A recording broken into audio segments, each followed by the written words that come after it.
So, yeah, it's me again, just here sharing a little bit more about this thing that I'm calling my faith walk journey. So, I know a week or so ago, I was sharing a little bit about, some transparency moments. And I talked a little bit about celibacy. My journey, a part of my faith walk is my decision to be celibate. It'll be 3 years sometime this year, 2025. And so it has been so freeing. I never thought, just to be honest and real, I never thought that making this type of decision would put me in a place in my life, my walk with God, that, you know, is propelling me and pulling me and putting inside of me a desire to want more of Him, to know Him more, to communicate with Him more, to be more intimate with Him, and learning about myself even more through doing that. It's been an amazing, journey so far. Has it always been easy? No, it has not always been easy. But the more I surrender myself to Him and allowing, Jesus' life and His direction in the desires that He's placed within me, the more I allow that to permeate right in my life, the more so and the easier it has gotten. And the easier when I surrender more, areas in my life. Because it takes more than just being celibate. You have to surrender your mind, your will, your emotions. And I'm going to talk about that a little bit here in a minute. That's our soul realm, right? We're made up of three parts, just like, God, Father, and Son, right? God did things in threes when it came to certain things. And so we're three parts, right? Person, we're body, okay? We're mind, we're spirit. So those three things is, the three main parts of us. Or I'll say our soul. I won't say mind. I'll say our soul, right? Our body and our spirit. So it takes having control or surrendering control. You surrender your own will over to God's will, and then it just makes things so much easier. Does it happen overnight? No. Everything does not happen overnight. Does anything in life happen overnight?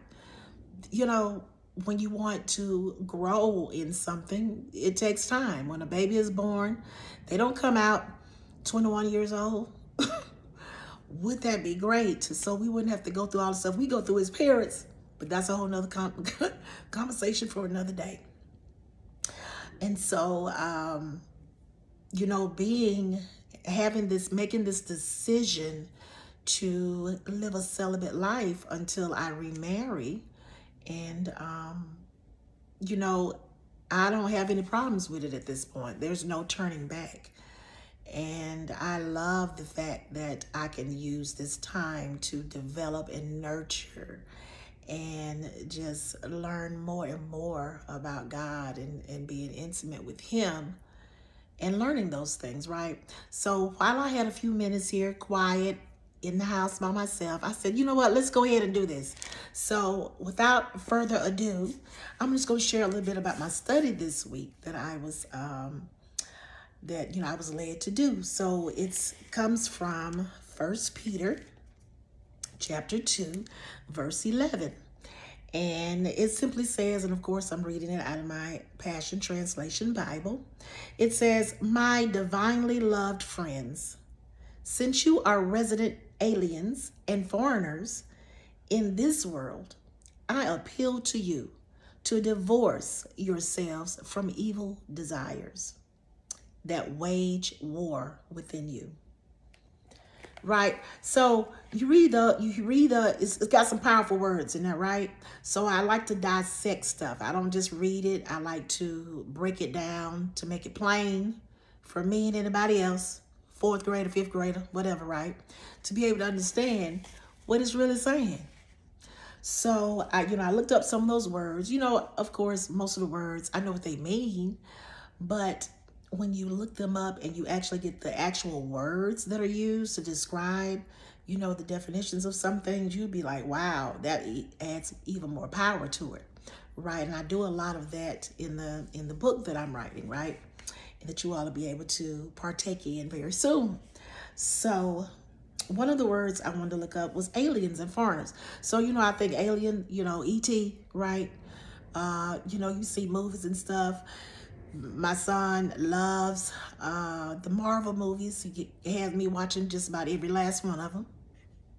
Anyway, so being an alien is coming from another place. So I looked that up.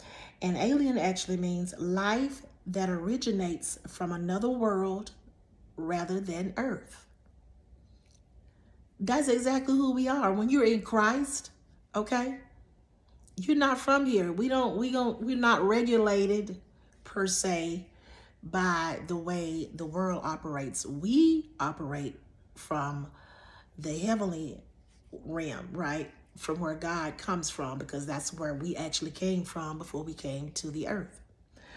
So we're aliens here. So if you're an alien, you don't belong. You don't do what these folks here do.